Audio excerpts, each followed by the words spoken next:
जातिगत जनगणना। जातिगत जनगणना 7 बार हुआ है भारत में, और वो लास्ट सेंसस पब्लिश हुआ है 1931। उसकी आधार से ही मंडल कमीशन ने बैकवर्ड क्लासेस को आइडेंटिफाई किया है, सोशली एजुकेशनली बैकवर्ड क्लासेस को, और 1931 के हिसाब से अपने 52% है बोल के उन्हें आंकड़ा निकाला। मगर जब 1990 में जो कमीशन का अपने 1980 में कमीशन का रिपोर्ट उन्हें दाखिल किया है, वो 90 के बाद इम्प्लीमेंट करने का फैसला वीपी सिंह ने लिया है। तब अपने पहला बैकवर्ड क्लास कमीशन बना, तब पूरा socially educational backward classes 2600 communities caste थे। बाद में मैं जब chairperson national commission backward classes बना 2013 में, तब तक जो मिलाते गया 1000 नए कास्ट कम्युनिटीज़ मिला गया है। सो 2026 कास्ट कम्युनिटीज़ में और उसमें मिलाया है। माना जो मंडल कमीशन ने ये आंकड़े निकाला 52 से, अगर 1000 कास्ट मिले तो वो कास्ट घटता है बढ़ता है, तो निश्चित रूप से सोशली एजुकेशनल बैकवर्ड क्लासेस का संख्या बड़ा है। मगर कोई भी कोर्ट में गए तो आपका कहाँ है आंकड़े? 1931 का हिसाब से 52% था होगा, मगर अभी क्या सबूत है हम 52% है बोल के?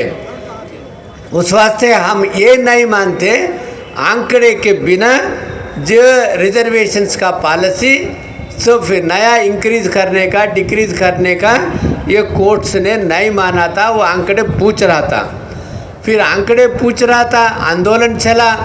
जब अपने बैकवर्ड क्लासेस एमपीस ने जो पार्लियामेंट में आंदोलन किया, दो जातिगत जनगणना करना, सो 2011 जातिगत जनगणना हुआ, मगर उन्हें पब्लिश नहीं किया है, क्योंकि सच्ची चीज़ जनता के सामने आना नहीं चाहते हैं, ना बीजेपी ना कांग्रेस ना सवर्णों का।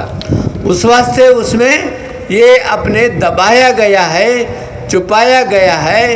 फिर उस वास्ते फिर अपना आंदोलन कर रहा। जब तक जाति जनगणना नहीं होता है, जाति जनगणना खाली ओबीसी को नहीं है, सवर्णों का भी होना, हर आदमी का होना। जो बाल बच्चों का, बेरोजगार का घर है, घर नहीं है, डेली वेजेस है, वांडरिंग क्लासेस है, बेगिंग क्लासेस है, घूमंतु है, कौन कौन क्या काम से है, कितना पढ़ा है, कितना नौकरी है, हर चीज़ का हिसाब होना चाहिए ये देश में। उस वास्ते मैं chairperson national commission for backward classes था। तब ने मैं अपने एक संपन्न वर्गों को ओबीसी में मिलाना चाहते थे वो सरकार ने, और यही सरकार भी उसको कायम करना चाहते थे।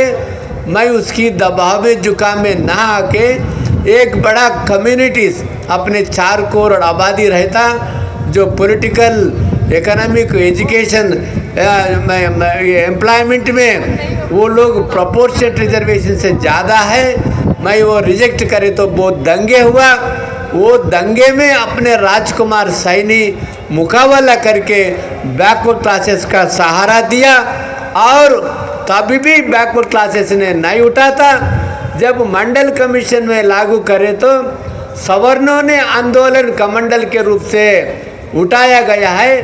बैकवर्ड क्लासेस सोए हुए थे, कोई भी आंदोलन नहीं चला है, और अपने एक सवर्णों को वो ओबीसी में मिलाए। जब भी सवर्ण ये बैकवर्ड क्लासेस सोए हुए थे, कोई भी वो लोगों को जानकारी नहीं था। अभी वो सोशली एजुकेशन बैकवर्ड क्लासेस में ब्राह्मण है, बनिया है, क्षत्रिय है, फॉरवर्ड भी मिला गया है, मगर कोई भी अपोज नहीं किया है। उस वास्ते ये जाति जनगणना होना चाहिए। भले मेरा रिकमेंडेशन से संविधान का दर्जा दिया national commission for backward classes, मैं कई रिपोर्ट दिया जो अपने जो क्वालिटी एजुकेशन, जो एलिमेंट्री स्कूल से जो पीजी तक क्वालिटी एजुकेशन, समान विद्या होना चाहिए, हेल्थ होना चाहिए। फिर अपने जो सैनिक स्कूल में, नवोदय स्कूल में और सब में रिजर्वेशंस, नेशनल लॉ स्कूल्स में रिजर्वेशंस होना बोल के मैंने रिकमेंडेशन किया। अभी रिजर्वेशंस उधर भी इम्प्लीमेंट कर रहा। मगर जो पार्लियामेंट में, असेंबली में शेड्यूल्ड कास्ट, शेड्यूल्ड ट्राइब्स को प्रपोर्शनेट रिजर्वेशंस मिला है, मगर लोकल बॉडी में कोई भी रिजर्वेशंस SC ST OBC को नहीं था।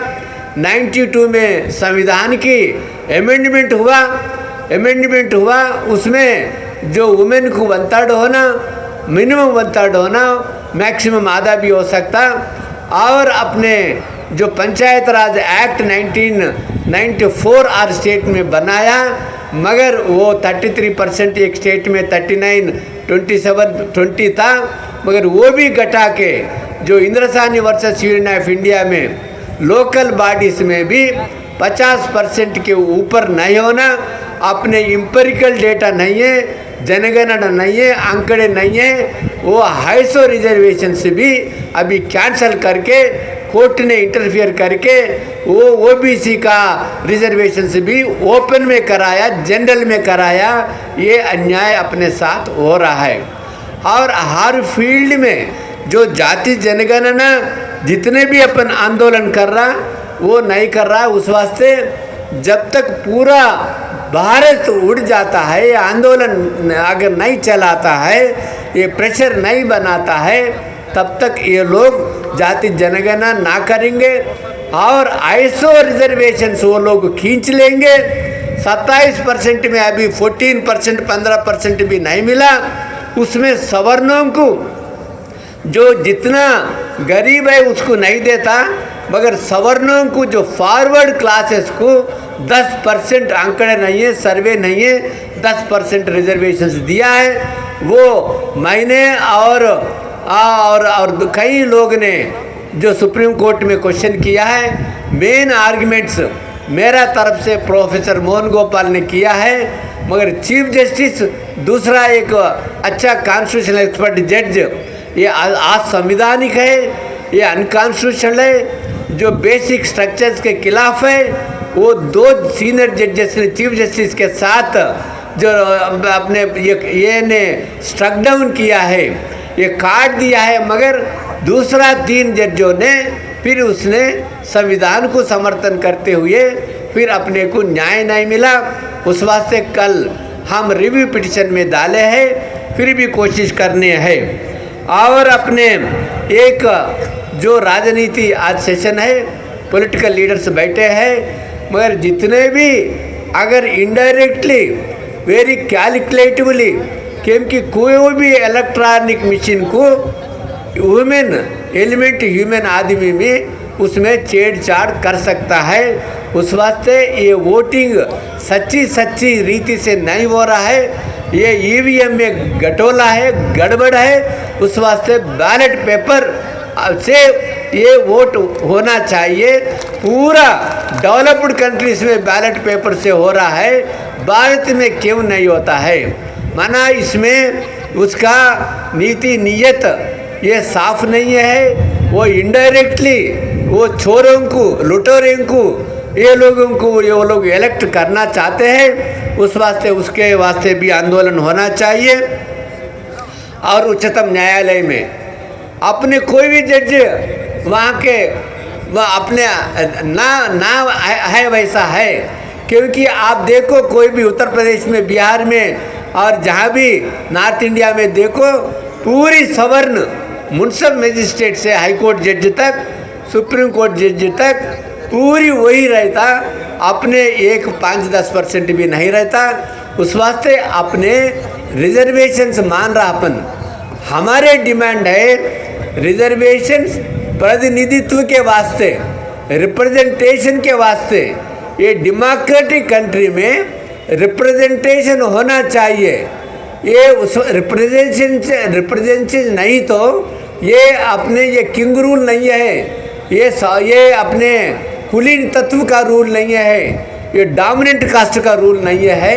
मगर अपने को वोटों को खरीद ला रहा, अपने लोगों को खरीद ले रहा है। अपन सोए पड़े हैं। अपने आज जो अपने संयुक्त बहुसंख्यक समाज मंच हम बोलने को बोला है, मगर कितने हैं? उस वास्ते में all India backward class federation स्थापित हुआ, एक रजिस्टर्ड फेडरेशन स्थापित हुआ, मगर थोड़े लोग जुड़े हैं और भारत में ज़्यादा लोग नहीं जुड़े हैं। उस वास्ते कोविड में 1-2 साल चर्चा करके सोशल रिवॉल्यूशन अलायंस बनाया है। अलायंस में हर संगठन उसका अस्तित्व कायम होते हुए ऐसा संयुक्त रूप से ये काम करेंगे बोल के एक एसआरए बनाया, मगर एसआरए में भी थोड़े बहुत जुड़े हैं, मगर ये संयुक्त बहुसंख्यक समाज मंच बना है, मगर ये अनरजिस्टर्ड ऑर्गेनाइजेशंस का है। इसके नाम पे चलो, मगर सब लोग एक सोशल रिवॉल्यूशन अलायंस का भागीदारी बन के हम सब एक जन जागृति ना करें, घर घर में घुस के वो लोगों को जानकारी नहीं दिए और अपने जन जागृति नहीं करें और जागे वो लोगों को अपने संविधान नहीं पढ़ा है, फूले और बाबा साहेब कांशीराम का फिलासफी, पेरियार रामस्वामी का फिलासफी अगर उसको ना समझा है, ये अपने जो अंधविश्वास में, ये मूढ़ाचार अंधविश्वास में जब तक अपने लोग डूबे हुए हैं, जब तक अपने को मुक्ति और कोई भी रास्ता फिर अपने अधिकार नहीं मिल सकता है। उस वास्ते इतना बड़े मेले से कुछ नहीं होगा। मेरा विनती है, भले बड़े मैं उसको बधाई देता हूँ वी द पीपल वाले को, अपने मेरे ख्याल से 20-30 लाख खर्चा हुआ होगा। अगर ये 20 और 30 लाख और जन जागृति के वास्ते भारत सब लोगों को जुड़ाने के वास्ते खर्च करे तो सही भी उठ जाएगा। एक काल करे तो रामलीला मैदान भर जाना, मेहनत नहीं करना पड़ा, नहीं करना पड़ेंगे। उस वास्ते अपने वोट कसम लेना है, जो भी SC ST OBC सवर्ण को वोट नहीं देना चाहिए। एक शब्द लेना चाहिए, कोई भी सवर्ण को वोट नहीं देना चाहिए। खाली बैकवर्ड क्लासेस को, जिसको एक नीति निजाय से अच्छा कमिटेड है, उसको जिसको जिताना उसको जिताना, जिसको हराना इसको हराना, ये पॉलिसी लेके अपने वोट बैंक बने बाद अपने एक पार्टी भारत में रीजनल पार्टीज पूरा बना के ऐसा SRA बना जो पार्टियों का एक संगठन बना के भारत की दिल्ली गद्दी हम ले सकते हैं। ये मेरा भावना है। धन्यवाद। अगर आपने अभी तक हमारा चैनल सब्सक्राइब नहीं किया है तो सब्सक्राइब करें और घंटी का बटन बिल्कुल भी दबाना ना भूलें, ताकि सभी लेटेस्ट खबरें पहुंच सकें आप पे सबसे पहले।